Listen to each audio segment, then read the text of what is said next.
Good afternoon, guys. Hot Rod Typewriter Company.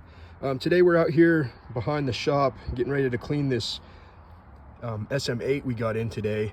This is a cool little Spanish modeled SM8. Hopefully I can get that out to somebody that needs that language keyboard. That would be great.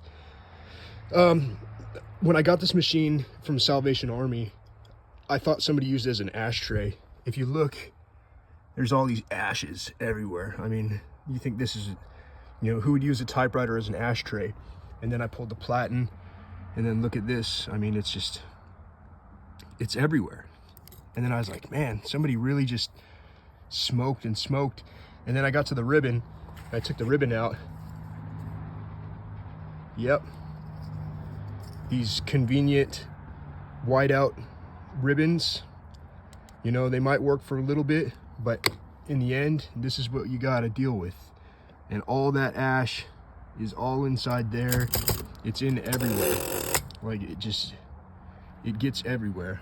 So when people say don't use these ribbons, it's not because we don't want your life to be easier. It's because we want our lives, the technicians' lives, to be easier. Because in a few years, this is the stuff we gotta dig out. It's not too bad. I mean, it does get, I mean, it's literally everywhere. It's like a paint explosion. But yeah, this is just a quick little do not use video, or use them. It's up to you. Just watch them. If they start to dry out, pull them out, exchange them, get a fresh whiteout ribbon. But don't let it get that bad, please. Please, please, please. All right, guys, Hot Rod Typewriter Company. Talk to you later.